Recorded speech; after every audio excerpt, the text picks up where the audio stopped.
What's up guys, and welcome back to the channel. In today's review I'm going to be revisiting the Transformers Revenge of the Fallen Deluxe class Soundwave. Now this was a figure that I wanted to take a look at way back last year when I first kickstarted this series off, as he was actually one of the first Revenge of the Fallen figures to be released as part of that toy line. From what I can remember, I do actually think this was a preview figure that was supposed to tease the main ROTF toy line, and I've got to say that 10 years on, or now 11 years on, this figure still holds up today. Now we do have a more accurate Studio Series version of the Revenge of the Fallen satellite version of Soundwave on the horizon, and that is also another reason why I wanted to revisit this figure and take a look at it, just so that I can refresh my memory of it before we begin to take a look at the more updated Studio Series version. So you can see here we have Soundwave in his satellite mode. Now I don't actually believe that this is the official configuration for the satellite mode. I do believe that the official transformation has these wing pieces positioned in a slightly different way. However, for me this is definitely the mode that I prefer it in, and it's definitely the mode that I think looks more accurate to the movie, and none of these pieces necessarily tab into place anyway, so they are really up to your own interpretation.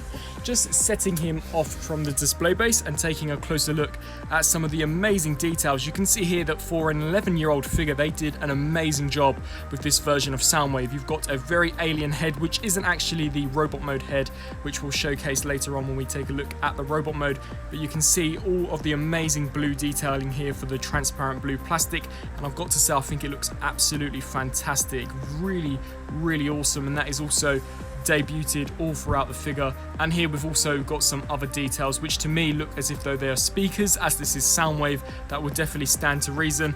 All of the sculpting and detailing here for where I presume this torso section would be, as well as some magnificent detailing here on one of these pylons with some magnificent silver paint apps. If we take a look at these top sections here, it's very similar to what we get here with the base one, and then here we've got these blue spikes which stick out from the top. We do also have a missile. Now you may be wondering, why does Soundwave need a missile in his satellite mode? And that's because this is actually supposed to be Ravage, from where Soundwave ejects him in space and gets him to crash land, I believe near one of the Sector 7 bases, in order to obtain and detect a shard of the Allspark. So that is a really nice attention to detail, and if you push this button here it should fire off, and you see after 11 years Soundwave has still definitely got it. Flipping over to the underside, you can see that we have a slew of robot mode details which should actually be hidden, although I don't imagine you'll ever really pose Soundwave this way, and to be honest he actually doesn't look too bad if you pose him this way, so I guess you could have him displayed from the back or from the front. However, of course, the majority of this here is intended for his robot mode. In terms of articulation in this mode, this piece here is on a ball joint, so it can lift up and down as well as rotate side to side. All of these pieces here are on ball joints, and you also have hinge joints here, so you can really maneuver this around in whatever way you so choose. The same can be said for these pieces here, so these can hinge forwards and backwards, rotate 360, as well as hinge up and down. However, as you begin to move some of the pieces, certain aspects of the figure do become to get dislodged, as I stated, nothing on this figure really does tab together too solidly. In terms of transformation, it has been a while since I actually transformed this figure. However, I'm pretty sure that I do remember how it was supposed to go, of course, that there isn't supposed to pop out. So these are Soundwave's legs. So if I just bring this down, some of the joints are incredibly loose, unfortunately.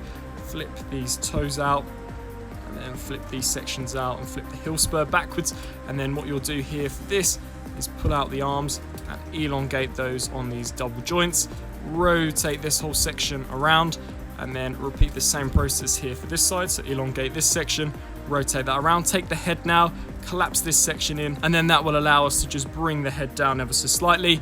With the back section, you're going to want to hinge this piece in, and then this section here can hinge forwards, and you could use these pieces here as a shield for Soundwave. I actually do think that that's quite a cool look. And then with these pieces we can just hinge those off to the sides, and as I stated, these two are on hinge joints, so you can really hinge this around in whatever way you so choose. Or you can have these pieces here and have these lowered, so just bringing all that out of the way, you can have these lowered and have those sticking upwards. It's really up to your own interpretation how you transform this figure. As I stated, nothing really necessarily tabs in too well, so you can definitely get this figure posed around in almost whatever way you so choose. So this is my preferred look for Soundwave. Just hinge those pieces upwards, have these pylons sticking out of the back, and hinge that up. And here we have the Transformers Revenge of the Fallen Deluxe class Soundwave fully transformed up into his robot mode. Now, once again, this probably isn't 100% faithful to the actual transformation. However, this is the configuration that I think he looks best in, and as stated before, nothing necessarily tabs in. So taking a look at some of the details, I think that the actual robot mode head sculpt looks amazing. You can see the Soundwave red visor there with the amazing silver paint detailing here and all of the sculpted in details. We've got a really nice yellow section here for the center of his crest, as well as a really nice blue helmet section. All of this here has also been painted super nicely as well, with a really nice red detailing and some silver paint apps, and once again that blue transparent plastic which is picked out throughout. I'm a massive fan of this figure's overall colour scheme as well. I think that the grey, the blue and the gold really do contrast very nicely with one another, and you can see the fists there with the red sections there for where the cuffs would be, and then these sections almost act like arm blades for Soundwave. Of course, we never actually see this in particular mode in the Revenge of the Fallen movie, but it is still quite cool nonetheless. The Decepticon insignia, and then as we turn down to the feet, I think that these look really cool. He almost looks as if though he's a protoform in this mode, which is quite nice, as we never really got many protoforms from the live action Transformers movie franchise. And then just taking a look at how he looks from the back in my configuration. Of course, you can lift this section up, but I prefer to leave it flat. Articulation wise, he does have a ball joint at the head, which can look left to right as well as up and down. We can also hinge this section down so you can make him look rather hunched back if you so desired. Ball joints here for the arms and hinge joints here so you can hinge the arms up. We do have a swivel joint here, however he does have gorilla arm syndrome, so you can't in fact rotate the wrists, so depending on how you display him, he can look rather awkward. Double joints here for the elbows. The legs here are on ball joints so can hinge out to the sides as well as forwards and backwards. Hinge joints at the knees, and then finally you saw multiple hinges here for the toes. However, it will more than likely compromise stability if you begin messing around with them. And just to quickly showcase how Soundwave looks with the missile installed within robot mode, you can see that it simply does just stick out to the side. However, if you lower his head down and raise this section up, you could use it as a shoulder mounted cannon or an over the head cannon, and it does fire in exactly the same way as what we saw earlier on. So definitely a super fun figure, and as stated previously, 11 years on, this figure really does hold up exceptionally well in my opinion. For a quick comparison with a more recent figure, here we have the Studio Series Dark of the Moon Soundwave, and you can see that really and truly they are more or less eye to eye with one another. You can of course hunch this Soundwave's head down, and when you do that, they are exactly the same height eye to eye, which is really cool. So the Studio Series is definitely keeping in with scale, as I do believe that they did try to make the majority of the ROTF figures in scale with one another. However, of course, with some of the Voyagers, they did begin to go slightly off course, but I do think that in terms of scale, ROTF was one of the best lines that we actually got for that, and it was in general a really good line overall. So the Studio Series and Revenge of the Fallen for me are definitely the best lines that we ever got for the movie figures, and I just cannot wait to see how the Studio Series ROTF Soundwave stacks up next to its older predecessor.